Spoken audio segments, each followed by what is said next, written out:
Welcome to episode 10 of the Step One podcast, where we help you take your first step or your next steps in business and in life. Today's guest is an American singer, songwriter, and producer who has his own hit songs as well as penned tracks for other artists. We have an incredible friend of mine, Matt Harke. I appreciate you, my friend. Thank you so much for being on here. I really, really appreciate you. Before we dive into his backstory, I want to do some rules and regulations as always. So number one, knowledge without implementation is just entertainment. So make sure when you're taking notes today, make sure you take massive levels of action on it. Number two, if you have some questions for us, put in the comment section down below. We'll make sure we reach out to you. And number three is don't be selfish. Share this with the people that you love, with the people around you, your colleagues, your friends, your family. They need to hear this information. And beyond that, let's dive right into my guest, Matt. He's got an incredible background. He's got music styles is upbeat with a keen focus on melody and pop songcraft. Matt has also got penned tracks for other artists such as Adam Lambert, Avicii, Modest Yahoo, Tiesto, The Chainsmokers, and so much more. It's amazing. And beyond that, my friend, thank you so much for being on the show, my friend. Good being here, man. Well, look, this is going to be an awesome session. I always like diving into the background, your story, as early as you can possibly remember. I want to know more about your childhood. I mean, were you always this super talented singer-songwriter, or when did that come about? So actually, I was an athlete, mainly an athlete. I was a swimmer. Really? I swam D1 in college. Sweet. And so basically, that was my main focus, But my family was into music. So my uncle made these bass speakers that are actually one of the best-selling bass speakers in the country, actually in the world. And my brothers was in bands. My cousins are in bands. My cousin's in a band now, like an EDM band called Cash. You might have heard of. Sure. That's awesome. So I wasn't really able to do all that, but I played drums in middle school. I took a year of piano, and that was pretty much it. But what I do remember, we used to play around, and I always was making up songs. I thought everybody could just make up songs in their head. And so I was always making things up and singing them. And it wasn't until college I picked up the guitar and I started teaching myself and writing my own songs. And I went to school in Rhode Island. And then when I came home, I had a communications degree. I came back to New Jersey and was looking for jobs, and I got really depressed. I couldn't figure out what I wanted to do. I wasn't even thinking about doing music. And I grew up in a town called Verona, kind of near Montclair. Yep. And there's next to this diner we always went to was a psychic place. And for whatever reason, I walked into it, never been to a psychic place before. And she actually called it. She says, "You play guitar, you play music." And I said, "Yes, I do." And she goes, "You're going to be famous within 2 years." And she says, "You're not going to be as big as Usher, but you're going to be well known." And something went off in my head. Like, probably my ego was super pumped. Like, holy shit, like, this is great. But something went off, like, oh my God, music. I got to do music. So I actually was dating a girl back in Rhode Island at the time, but I was home in New Jersey. And I decided to go back up. I linked up with a friend who was starting to produce music. I made an album. And before I ever even played a show, I barely knew it. I was only playing guitar for 2-3 years, but I thought I was great, And that's the thing. It's like, I think you have to have it in you, and you have to be kind of a fool in the beginning. You have to have some kind of like super confidence. Now I think I'm pretty good, and I'm probably good. Then it was bad, and I thought it was great. So that carried me on through the years. But I went up there and made an album. This was kind of near the end of the MySpace days. I made a MySpace page, and it kind of started taking off on MySpace, and then MySpace died. But by that point, I started playing out at some shows. I started creating this illusion that I was like an artist that was somewhat known. So I used to send out emails to clubs, and I used to say, "Hey, my name is Matt Harke. I'm the #1 unsigned artist in the Northeast." I would just make it up. And sometimes it worked. And I got to open it for G Love and Special Sauce, was an act from Philly. And I remember this is about 12, 13 years ago. I got to open up from like Last Minute. He was on Conan O'Brien. And I played maybe 10 shows in my life. And they called me up last minute and said, "Hey, he's going to be late. We need an opening act." And I went up there. Didn't even have a guitar stand. And it was sold out. It was 1,500 people there. And I knew the lighting guy. He's like, "I'm going to give you like a grand display." And people were waiting for like an hour. and they were getting kind of pissed. So when I walked out, they just like started like cheering big time. It didn't matter who it. They had no idea who I was. They were just excited somebody came out. Sure. And so I grabbed my guitar and I started strumming, and it wasn't plugged in. And I'm standing up there in front of 1,500 people. The most people I ever played for was maybe 10 people at like a bar. And so I was like, oh no. And people started shouting, plug in your guitar. And I got on the mic and I said, you guys want me to plug in my guitar? And they're like, yeah. And so, it kind of became a thing. And I played for like a half an hour. I did this really cheesy cover of Fresh Prince of Bel-Air that went over really well with that crowd. And at that moment, I said, I'm never working again. It's only going up from here. And still to this date, that's the biggest show I've ever played. So little did I know how long it would take, and lots of steps, lots of ups and downs, Sure, little successes here and there to kind of just start establishing like a real base. So that was basically how I got started. no, I love that. So like again, so you were a swimmer, gone, now music star, which is amazing. When you were, let's just say, when you played that show, were you in college, or like, how did that come about? I was just out of college. Just out of college? Yeah. And like from then on out, and I heard you say like, you're never working again, like, yes, like at a normal job. Yes. Right. What was like the next couple things that went on in your life? To be honest, I was pretty broke for about 7-8 years, where I was basically starting to get bar gigs, eventually starting getting wedding gigs, which was good. But it was weird because I was recording music. Like I went out to LA a few times. I recorded with some decent producers and stuff. And it wasn't until 2011 where I was recording music. Things weren't really going that well, but I was getting better and I was ready to quit. And I actually was moving to Hawaii. And I was in the Boston airport, and my buddy, who's now a huge songwriter, and once he became a big songwriter, he actually stopped talking to all of us because we weren't there yet. But at the time, he started working for a company called BMG. Mm-hmm. And I was in the airport basically ready to start thinking about doing something else. And he said, hey, we're starting a new division. They're starting a new division at BMG. We're signing up like 10 artists. We'd love for you to be a songwriter and an artist for BMG. So I moved out to Hawaii. I sold my car. I used that money, lived with my girlfriend, ran out of money. There was no music opportunities. It was a nice little time, and I came back. And I was commuting from Rhode Island to New York like every 2 weeks, going down and using the studio at BMG. And at this point, I had never really written with other people. It was mostly just writing my own songs. So the funny thing, the studio at BMG, John Legend, it was all his gear. It was his room. And so, but like they allowed us to use them. And then every time I went in there, I would get kicked out eventually because John needed the room. But my buddy was his producer, who I eventually became friends with. This guy would come in, and his name's Jason Agel. He's actually from down here. And he would be like, sorry, man, I got to kick you out. What are you working on? This is cool. And so I started working with him and started working with other songwriters. And within a few years of doing that, I realized the songwriting game is completely different than people who are just playing music, trying to do the bar scene or trying to make it as an artist. Yeah. And I got a few opportunities to write something for Adam Lambert. And then last minute, Avicii needed a song on his album Stories. And we ended up recording the vocals at our apartment in Jersey City. Once I moved back down, sorry, I'm skipping ahead. You're good. And so I started basically just exclusively writing for other artists again. And then in 2016, I went to a writing camp and I met this girl, Maggie Peak. And she said, hey, do you want to try to write a song for SiriusXM Coffee House?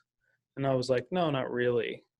But then she's like, oh, one of my mom's really close friends owns SiriusXM. And she's like, I tried to do 2 songs. They said it wasn't quite a right fit. So I was like, okay. come on over. And I actually just had written a wedding song because I was playing all these weddings. And I said, I want to write a song that will be big at weddings. And so with my buddy, we co-wrote a song called Gold, which as of yesterday just had 25 million plays on Spotify. It's amazing. And so I recorded in my bedroom. I really didn't know how to record that well. I threw up my mattress and we recorded it there. And Maggie came down. She helped us finish the song, and she became a featured artist on it. And we got it on SiriusXM. So a big part of my artist success started there. Years later, after I basically stopped being an artist and kind of came back to it. So, you know, it's kind of become an indie underground. If you like folk music, you probably know the song type of thing. It's played in every Starbucks, Panera, etc., like every coffee shop type of thing. Yeah. It's amazing. And so that's kind of been my focus, just my artist career mostly since Sweet. then, and producing and a little bit of songwriting. Wow.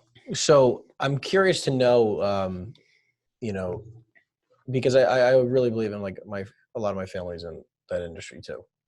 And it's funny how like, Yeah, you were telling me that. Right. And it's like my cousin, you know, I remember me and him for a long time as we were growing up talking about all the things we were going to accomplish, you know, 8, 9, 10, 11, 12 years old. Never really thinking of like really what it would turn into, but, you know, just having these dreams. And it doesn't really sound like this was ever something you even thought of until, you know, so much later in life. And I think that's so cool. I mean, Yeah, I never thought it was a possibility. yeah. Yeah, until it clicked. You know, and I mean, was your family the kind of people who were like, you know, super supportive of music? Or No. Not until I signed a publishing deal in 2016 and I started getting some money in. That's when everybody started being supportive. how did you make it through those years of struggling? You know what I mean? Like kind of like I was living in Newport, Rhode Island, and I was surfing and just kind of being a free spirit and kind of keeping myself in a delusional state of like, you know, part of me wishes I created a better foundation early on, like you did, like you are doing.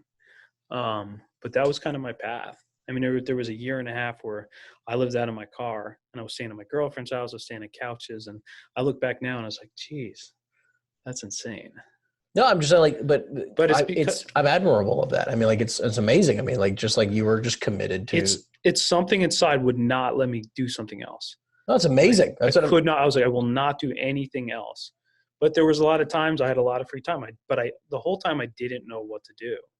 Like in the music industry, your cousins in the music industry, yeah. You know, everyone, it's really tough, you know, and there's so many creative people out there. God. It's so. Well, it's like, look, I mean, again, it's like business. There's an insane amount of realtors. There's an insane amount of, you know, every type of business out there, you know, and you really have to make a name for yourself. Like what makes you unique? Why you? You know, there's thousands, hundreds of thousands of other people who want to be in your shoes. Why you? Yeah. Right. Unless you can find a unique way to differentiate yourself that really brings that attention. You have to create something that people want. Yeah. And if you start looking at how many people are out there and how good everybody is and what they're doing, you're going to get lost. Seriously. Yeah. You know, but again, like I believe it's amazing looking back at and hearing your story about that, because it's just that commitment. It's funny because the drive never ends. I still feel like I'm not a success whatsoever, and then I'm constantly failing. The one thing that is perseverance, you know, and grit. Yeah. You know, and I go back and forth between, I know you're big on manifesting. So I go back and forth between going gung ho and creating what I want next. And sometimes that seems like going upstream. And then other times you don't do that, you let go, and just destiny happens on its own. 100%. And it's always a question of, well, what is it? Is it destiny or is it you creating it? You know? And, but I think the key is perseverance, you know, and also listening. Like if it's not working and people don't think you're that great at things, you know, be open, you know, don't just have those people who are yes people, you know, you need the people who tell you like, you're not that good. Yeah. Like, why aren't you that good? Agreed. You know, and I think that it's like, it's fascinating because there's a beautiful dynamic between people who are so against what you're doing, right? Like our families who both thought that like we wouldn't make it, you know, or questioning our decisions, right? You know, me with dropping out of college and you chasing your dreams with music, right? And it's like you need like those people are, you know, you need those kinds of people because it's like, you know, you need to see if you're going to keep pushing through it and how badly you really want it. And then you also need the people who really freaking love you and support that, support your dream, but are also super blunt to your face to say like, dude, you're not that good. Yeah. Like you need to work on it. Like I support your goal and I Yep. want you to be successful, but you like you're not as good as you think you are, and you need to work really hard on that. Yeah, it's about the balance. You know, people are reflections of different sides. You can't just everybody telling you that you're not good. Agreed. You know, you need those people who tell you you're great too, to keep you going, keep you positive, and it's just strange. But it's also here though. Yeah. You know, it's like realizing in our heads, I feel like we just both are just like are so committed to knowing like where we're going. That's the thing. It's like you know, I find people who are successful, the number one thing they have is clarity. And even before it's clarity of mind, it's clarity of determination, because I think the blueprint already exists in people. So You know? I agree so much, Yeah. you know, and it's like, and it, again, it really is in here though, you know, it's really just knowing no matter what it takes, no matter how hard it gets, I'm going to persevere. Right. I'm committed. Like, again, like you lived in your freaking car, like that's whatever it takes. That is, you know what I mean? And it's so many people are not willing to do that. Yeah. And don't get me wrong, you know, we might look back and go like, maybe I could have got a job at a coffee shop. I wasn't willing to live. I wasn't willing to do it either, but I wasn't willing to do anything else. So it was the stubbornness. Yeah. A weird stubbornness, you know? And I'm not telling people to go live in their car right now, but I am saying that there is a beauty in the sense of commitment of saying that like, I'm going to make it or die trying. You know, and I feel like a lot of people are just like, I tried this for a month and it didn't work, you know, and I'm just going to throw in the towel or put down the guitar.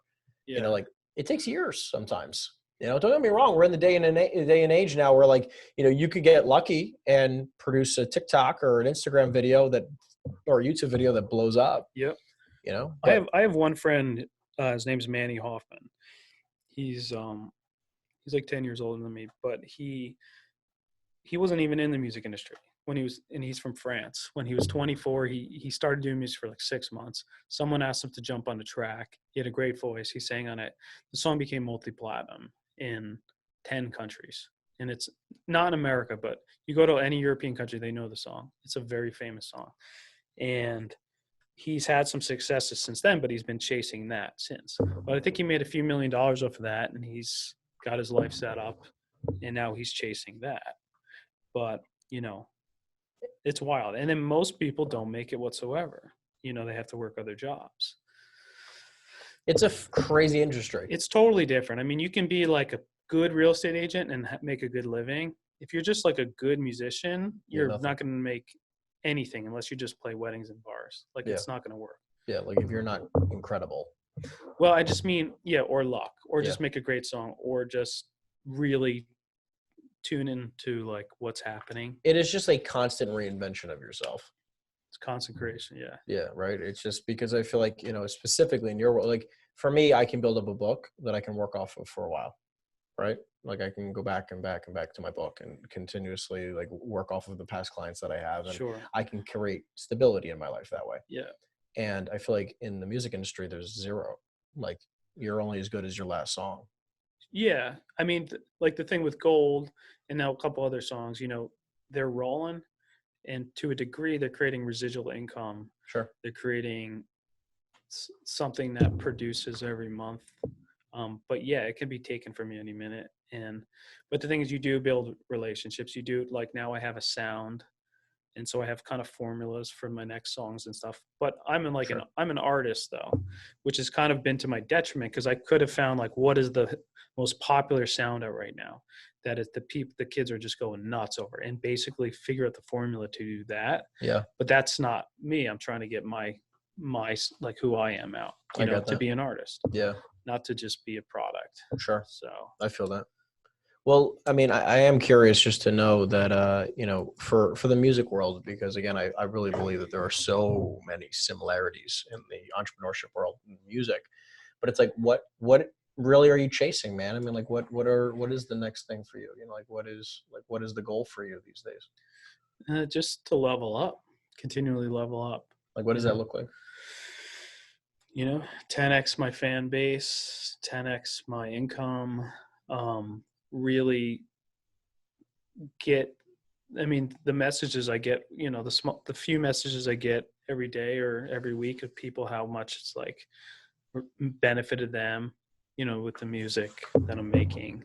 That's awesome. Exciting to me. Sure. And to be able to play shows where there's thousands of people, where they come out, they know my songs, they're singing along, and then we can have that kind of exchange. Yeah.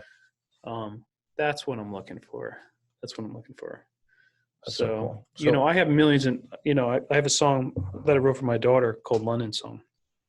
It just hit 1 million plays on Spotify, but it's wild on TikTok. It's gone kind of viral. It's got over 150 million streams, like plays in like 6 months. And it's got over almost 4,000 people have posted videos with the song now. So there's like 30 new videos a day where people all over the world are using the song kind of out of nowhere. So it's starting to trickle into other avenues, but we'll say it can fizzle out or it can finally take me to the next step. The problem is, you got to live your life every day. You can't just be looking at numbers and you get caught up. So I look, if my numbers are down a little bit, I'm a little down, and I don't want it to be that way. Yeah. Yeah. So I can see how that can it's like playing the stock market kind of. Yeah. I can see how that can relate to that. That's crazy. Well, what about if, let's say there's a young artist listening right now and they're saying what could I be doing right now to maybe stand out, to be more unique? What advice could you give somebody like that? Work on the thing that comes most natural to you, figure that out, what it is, have other people help you. Don't do something if it doesn't feel natural to you, and have fun, and you have to have a passion for it. So have fun, determination. It just depends on what they want to do. So.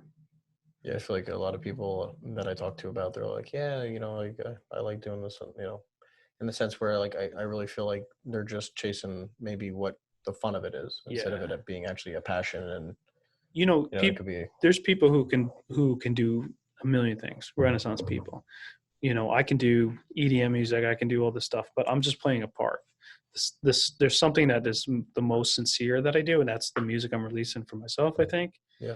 And people resonate with that. Yeah, I feel that. Like you can play a part, and it's okay if you're trying to do a gimmick. People love that too, But if you're trying to be sincere, if you're sincere with things, I think that will be successful more often. Of course. Yeah. So what about? Let me. I'm curious to get your opinion on this. A lot of real estate agents listen to this. What is one thing you could talk to about branding that you've done for yourself that is really branding? And I'm not just coming from the place of social media wise. I'm saying branding and uniqueness and just what are you doing right now to stand out? And, you could say to somebody, you just want to build a brand. I mean, I feel like you've just done such a great job of becoming. I think, I don't know. I don't think I've done a good job at all. No, I mean, again, there's, yeah. As an artist, it's a little different. So it's interesting. Again, I think it goes back to being sincere. Pick something that resonates with you, like a certain look, a certain image, a certain avenue that resonates. I think less is more. Having simple messages, obviously simple designs. Like if you have, DOS font on your pages and everything looks old school, that's not going to work. Sure. So yeah, I guess I don't know. I don't think I have much advice for that, but I mean, listen, you've made a name for yourself in an industry that not a lot of people do. Yeah. Right. And it's not easy, and I feel like a lot of people, look, you're like me, we're not satisfied by any means, with where we're at. And we both look at ourselves as someone who's not anywhere near where we think we can be. Yeah. But at the same time, you built a name for yourself. It's not easy. And think about it like this, right? And also, give yourself some credit in the network that you've built for yourself. You're saying you built a pretty great foundation, you were talking about. But there's a lot of people who don't put themselves out there like you do. There's a lot of people who kind of just stay comfortable. Yep. think about all the uncomfortable situations you've put yourself in that have gotten you where you're at right now. Yeah. It's always about stretching. Yeah. Yeah. What do you feel like, what is one or two things you feel like you could be doing better that would be a stretch for you? Marketing myself. You barely market myself properly. What would that look like? I don't know. Hiring PR company.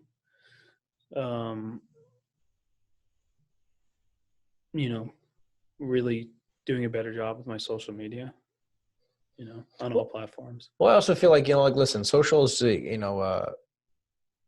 social is one way that I feel like we've just created this lens for and thinking that that's the only brand that we have, but forgetting about the brand that we have internally, which is like how you show up with people, right? We are our own brands. Yeah. And, we play that card every day. Yeah. So I was talking to you before about I'm starting my own Twitch channel. So I'm going to have an affiliation with Twitch as an affiliate. That's going to be good for me. I think of kind of as an artist too, so you have to be more sensitive to be an artist to be creative. Sure. So a lot of artists, we hide. We don't want to deal with all that, but this is going to make me be more out. That's awesome. Out in the open. So I love that. Yeah. So it's also difficult. Like I think about if I was a real estate agent, you're not selling yourself. You're selling a house. I guess you're selling yourself, but I'm literally selling my sound, my music, it's basically my diary of whatever. Sure. And so it's a whole different ball game, I think, on a certain level. Yeah. Some people can do it great. For me, I try to just let the music talk for itself. Yeah. And use my strategy a little bit is also like staying a little aloof, create some mystery too. Yeah. I mean, look, I think there's a lot of different ways that you can build your own personal brand, and everyone's looking for something different. I mean, there's a lot of people who are artists that are so out there every second of every day. You read about them every day. Yep. Yep. And then there's a lot of artists that are the same way, where they're, it's a mystery. Yeah. We don't know much more about them. Yep. So let's dive a little bit more into what you feel like. What are some things that you're doing right now that make again, more for people who are listening that really want to get into your world. What do you feel like are maybe one or two habits that you have that are really helping you succeed right now?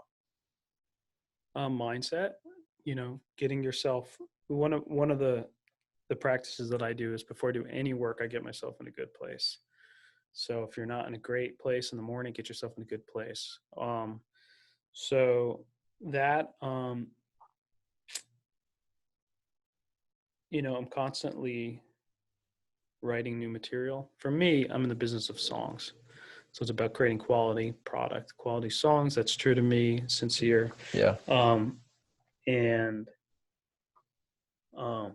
Then after that, it's about marketing those properly. It's Sure. about having a proper vision and being clear.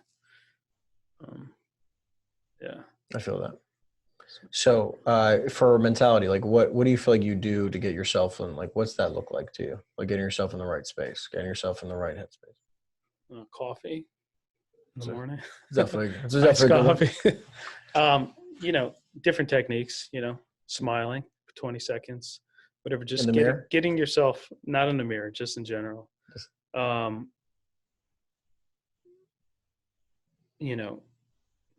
Yeah, I don't know.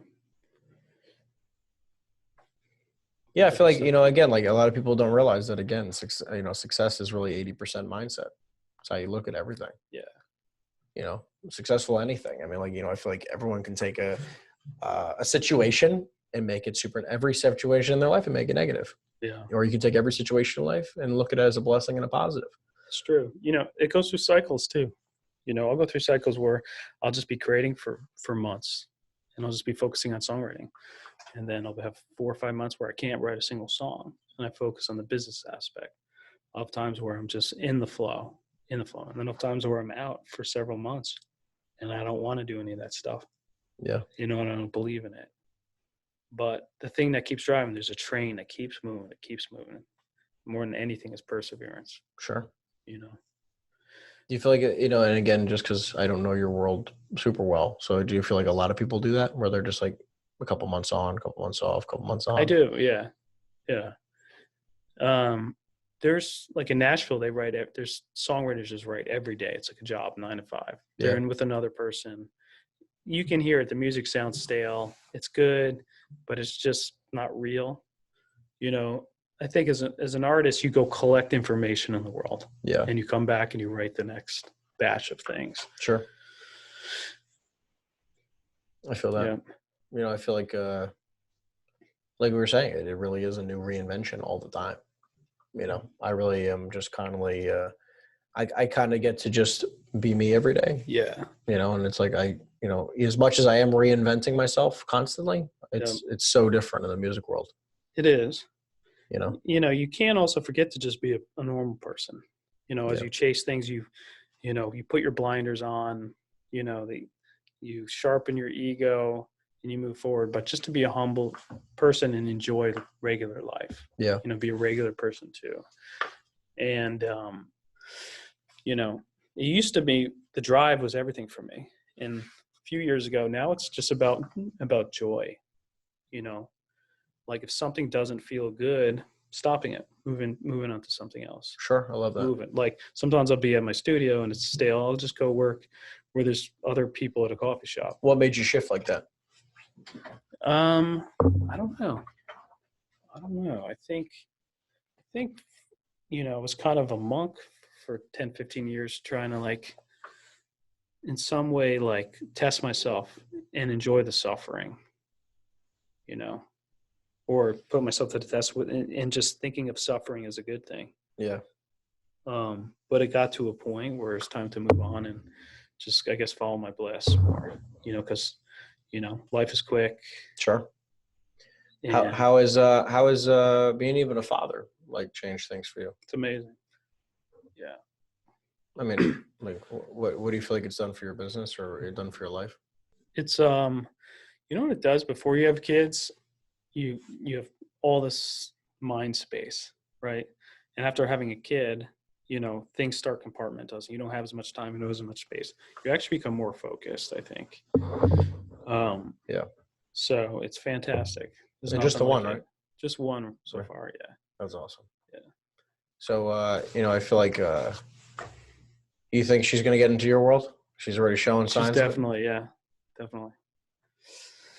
She's an artist. You could tell, yeah, if she wants to. Yeah. How old is she now? She's not even 2. She's almost 2. Yeah. That's amazing. Yeah. She already trying to join you on songs and. No, when I play guitar, she stops me. She stops the guitar and then wants my attention. Yeah, sure. She has all these little instruments she plays and whatnot. That's amazing. And is your wife anywhere near the same? No. Nope, she doesn't do anything in music. I never really wanted to date another artist. It's all about balance. So I wanted somebody who can ground me. Sure. Yeah, I can feel that. She grounds me a little too much. I can feel that. But I mean, look, in some instances that could be really good. Yeah. It's probably what I need. Yeah, sure. It's got a beautiful balance for you. Yeah. I can feel that. Well, look, I have a couple rapid fire questions that I ask every single person. Yeah, let's do it. Number one is, again, if you had to restart from absolute zero, no connections, no money, nothing, what would be your first 3 steps to rebuilding everything? So is this everything starting from scratch? Right now, dead zero. Trade, so practice my trade. Learn guitar, learn how to sing again first. So just get really, really good back at your Get trade. good. Yeah. Pay more attention. Actually practice more. Yeah. I love that. So that's number one, practice more. What's another thing you'd be doing?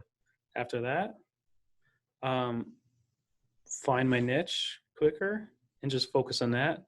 Don't try to do a little this, little this, little this. So what's a niche specifically for you? For me, for my artist thing, it's folk. It's like folk Americana, singer-songwriter stuff. Yeah. Coffee house stuff. Cool. So find your niche. I love that. What's the last find your one? niche. Start with one thing. Focus on one thing. Get good at one thing. Yeah. And then you can expand from that. Awesome. Yeah. So more focus. So practice your tail off. Mm-hmm. Find your niche. Mm-hmm. And what's next? Market it. Get it out there. Get it out there. I get that. Yeah. So, okay, cool. And then, so next one is if today was your last day and you had just this very moment right now to speak to your daughter, to speak to your wife, to your friends, to your family, what would be one piece of advice to everyone out there listening? Take it easy. Take it easy. You know, enjoy your life. Just keep things. It's kind of counterintuitive to me saying, you know, persevere and striving, but that would be it. You know, like there was a speaker, negotiator from the 70s. You might have heard named Herb Cohen. Yeah, for him. And he used to teach, he said, in life and in business, you know, you got to care, but not that much, you know, so work hard, do this, but, you know, take it easy. Yeah. I feel like people get so overworked so fast, you know, or they care too much of what people think. They kill themselves and work 100-hour work weeks to realize that money truly doesn't bring you happiness. Yeah. It's okay to be unbalanced for a little while. You can't carry on like that for your whole life. Agreed. You know, agreed. If you're doing this, you know, you're still in your 20s, you know, and you're working your ass off. If you could set up a life for the rest of your life where you don't have to work as hard as this now, that's great. Yeah. You know? And you are, I know you are. I appreciate We've talked about that. Yeah. You know, I didn't. You know, I've done a very slow path, slow but steady. Yeah. Everybody's path is different. Yeah. No, I feel that. But it's happiness, man. It's so much more. I agree. Like happiness and joy and fulfillment. I mean, like that's what life is about. You know, I've realized recently that like, look, you don't go to the grave with the money you made. You know, but the only thing that people will remember is the impact you left on this planet. Having enough money to a certain degree is a huge difference. No, of course. Yeah. I mean, like, listen, I'm a big believer in being rich. But it doesn't have to be mutually exclusive. You know, the point is if you can make a lot of money and you're loving it, you're having fun, you have to love what you're doing. Yes. You have a passion if you're going to work that hard. Yes. Because then it all starts blending together. I can feel that. Yeah. You know, so the next question here is, what do you feel like is a habit that you're working on right now that, you know, that maybe, you know, you need, that you're putting in some extra work on, or that you need personally to work on? Following through. It's following up with people, daily tasks, getting them done when I say I'm going to do them, you know, not putting things off. Sure. Setting daily goals, you know. Yep. I feel that. I'd say that. Do you have a coach in any aspect of your life or no? A coach? I'm just curious. Not currently, no. No, just curious if you did. Yeah. Yeah, I feel like coaches have been a huge part of my life. Yeah. You know, and I mean, some people can call them mentors or whatever. That's great. But I've studied many for 10, 15 years. Sure. You know, and that's great. It's like, it's been an integral part of my life, you know, just being able to latch on to somebody who has a lot of the answers, you know, and I kind of just execute, you know, I realize I don't have to do any of this alone. Yeah. You have to listen to somebody who has what you want, you know. Exactly. If they have the blueprint, you follow it. Yeah. No, I feel that. Yeah. That's something I didn't learn till later on. You know, sure. I'm super independent person, always have been, and I don't listen to people. So I think I've wasted a lot of time and years not following a I can't even say it. Specific. Geez, wow. Blueprint. Yeah. We'll edit that one out. Just had a probably bullheadedness. Yeah. You know, so. I can feel that. Well, we also had a bunch of people who were sending questions. Sure. Beforehand, having you on here. And so when you hit a creative block, what do you do to inspire yourself to produce some creative materials? You stop completely. You go do something else, something fun, you know, go for a walk, go surf. That's what I do. Go hang out with your friends. Just forget about it, you know. I love that. And then it will come back. Sure. Yeah. Sweet. What What do you think was a pivotal moment when you realized that you're going to give it your all and make your music your life? At that day, at that psychic. Yeah. Yeah. What made you go to that psychic? I don't know. It just intrigued me. I was at the diner. It was right there. It's been there growing up. It was always there. You know, it was a little creepy. And I said, screw it. See what she has to say. I feel like going to a psychic is one of the things that freaks me out the most. It doesn't matter what they say, but if they mirror something that rings true to you, then that's beneficial, I think. You know, I'm not into like hearing about your future or whatnot. But if they can reflect things for you, sure, that's okay. It's just it's like same thing with your teachers in certain ways. They're using their intuition. Yeah, you know. I get but that. I would say be careful. But if you're being guided towards it, why not? If you're okay with it. Yeah, but if you're like they're telling you you're going to die at 52 and you hold on to that for 15, 20 years or whatever, you know, you don't want that. Yeah, like I'm you just don't like want that, and maybe you manifest that. That's what I'm saying. If manifesting's a thing and not destiny, or who knows. So I'm just like, you know what? No. I make my own future. I am the fortune teller. Yeah, that's good. You know?